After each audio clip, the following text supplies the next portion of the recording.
Good morning once again, and welcome to our third session. And this session, I've titled it Satan Falling and Deviating from God's Plan.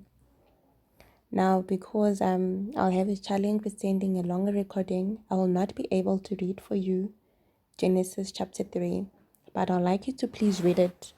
It's the entire chapter of Genesis chapter 3, verses 1 to 24.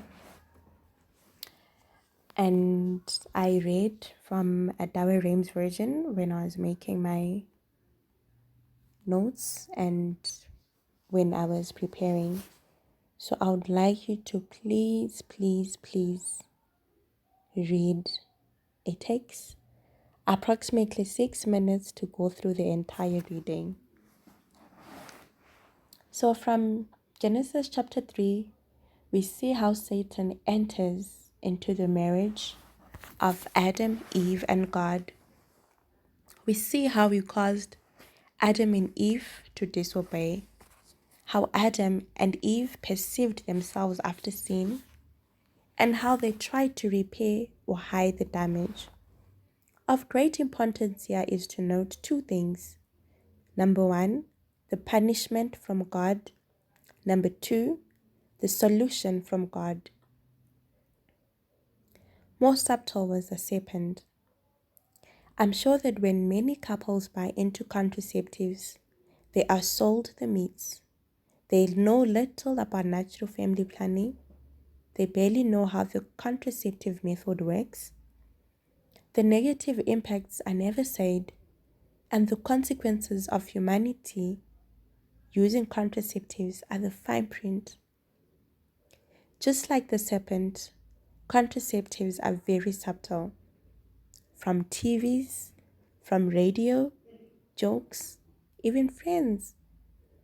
They don't come displaying its ugly head. Look at how well phrased the question was. Why hath God commanded you that you should not eat of every tree? Eve rushed to answer, you should not eat of every tree.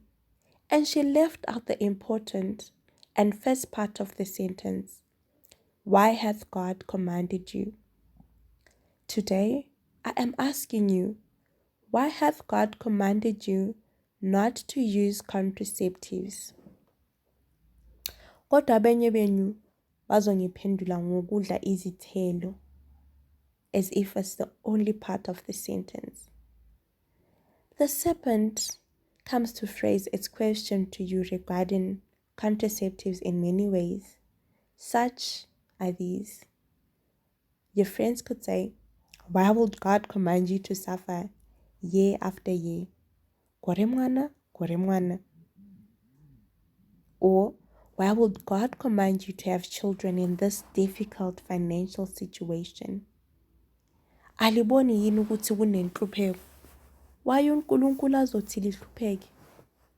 Or, can't you see ukuthi kune overpopulation and the unemployment vana vavanojike? Or some would say, abantwana bawu-3, 4 or more. Hamna TV revanini. The list of questions and comments is endless. But this is how subtle they are.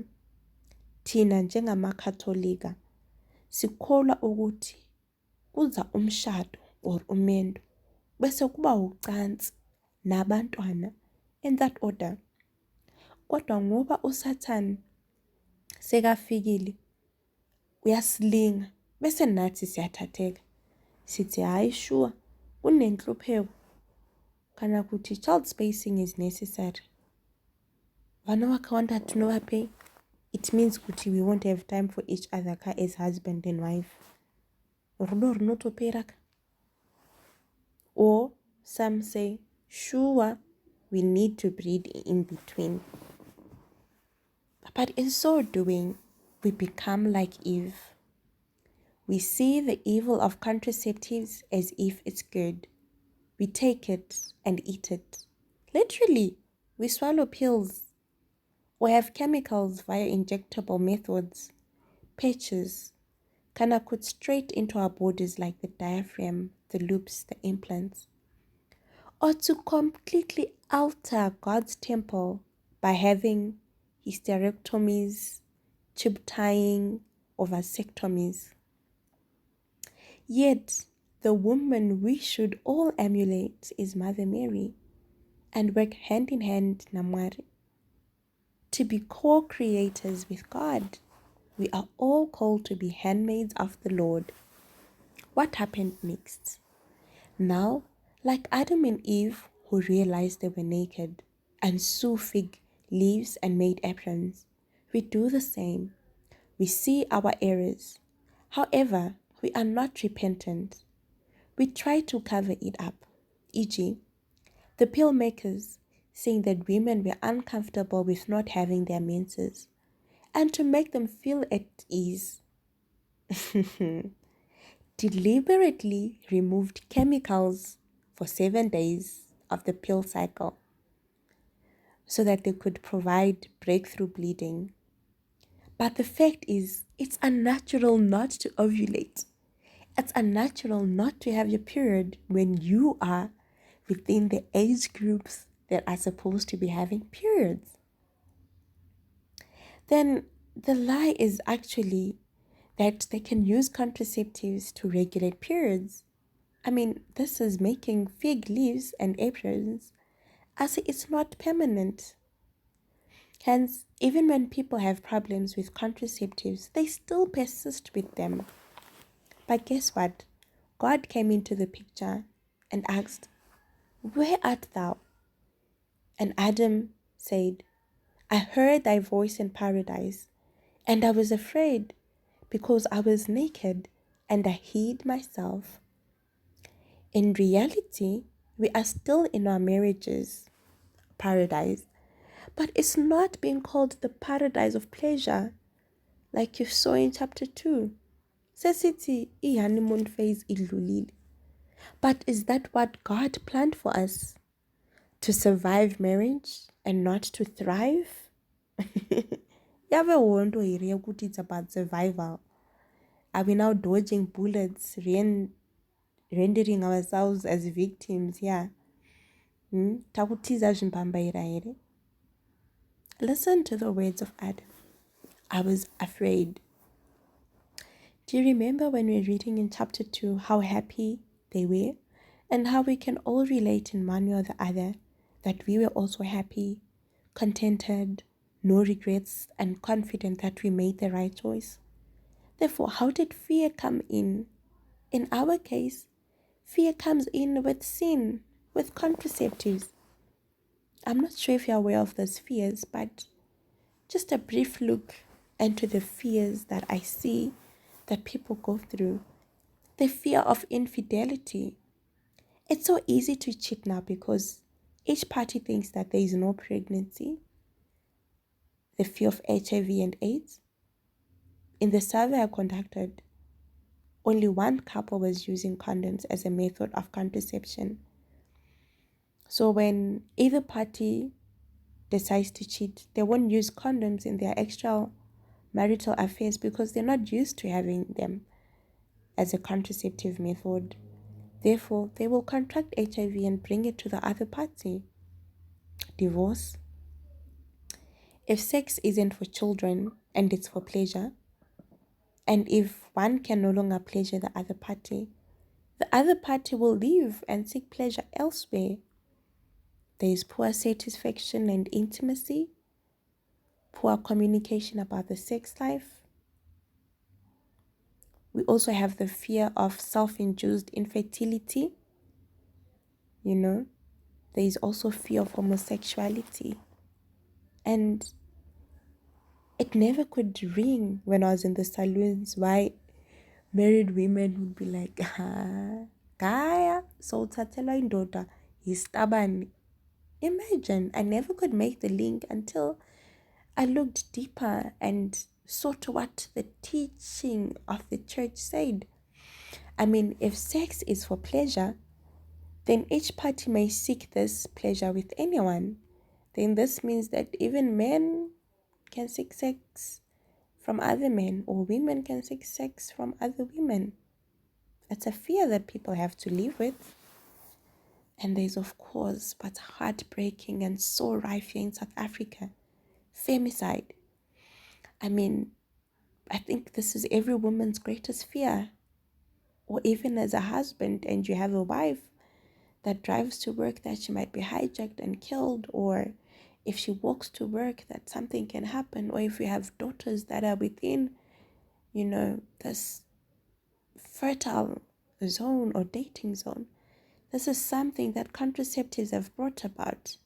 I mean, like I said, if sex is for pleasure, then it means a woman is reduced to an object, and refusal of sexual advances can lead to her death.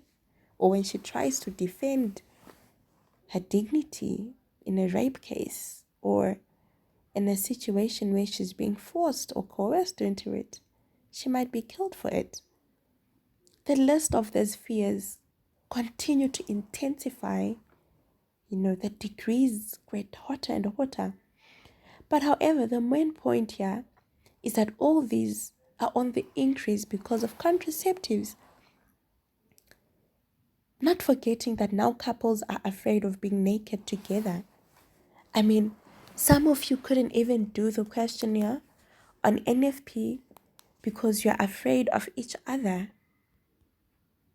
or you're afraid of what it is you might discover about yourselves.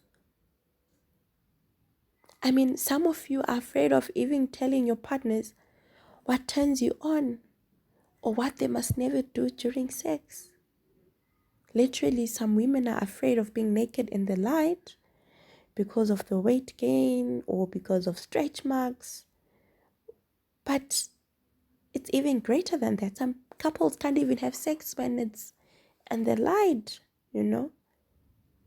But this is some of the ripple effect of what happens when something comes in to the marriage to separate things. I mean, God could ask us, what have you done? But the question is, are you ready to answer him? Are you ready to repent? Or are you still playing the blame game and making excuses? Or you're just too proud to admit your errors? There's so many things that God said when you read chapter 3. God spoke to the serpent and God spoke to Eve. What did he say to Eve? He said to Eve that you will multiply in sorrow. Thy conceptions will be in sorrow. In sorrow thou shalt bring forth children, and thou shalt be under thy husband's power, and he shall have dominion over thee. Wives, is that true? Childbirth hurts. I mean, even if you have an operation, you don't escape. You still get a scar. You get that wound that takes forever to heal. Even on a deeper level, even Mother Mary gave birth to Christians in sorrow at the foot of the cross. I mean, we have John the Apostle there. Just this last week on Wednesday, we're celebrating Our Lady of Sorrows. We constantly worry about our husbands cheating or leaving us, or even in the workplaces, we are still facing discrimination just because we are women. Then to Adam, he said, labor and toil, sweat of thy face, and he spoke about death. I mean, husbands, you have the pressure of working, hunting. Even if your wife is working, it eats at your being so much when you don't work. You feel useless. You lose respect even from your own relatives and sometimes from your own children who are much older. You have to sweat to provide for your family. I mean, even St. Joseph, the father of Jesus, was a carpenter. He worked. and the death. Let's not focus of the literal death here. Let's focus on death of a marriage. So many things can cause death in our marriages. Some parts in our marriages need to be resurrected. Unotona uti marriage yafa when someone starts saying, my money, my car, my house. Kana utonzwa vanhu vachishingisana nekusainisana kuti you must sign a prenup, or discussing kuti is it safe to be married out of community of property, or when there's any type of abuse or adultery, you hear men saying, small house is necessary. I mean, the list is endless on how our marriages are dying. All this is because of an invisible thing. Okay, I hope you're getting the idea now.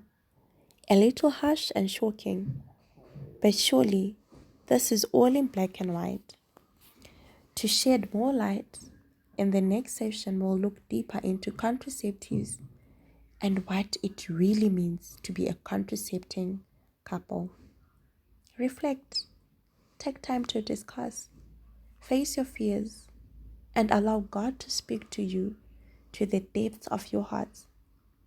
Harden not your hearts, and let God speak and hear his voice.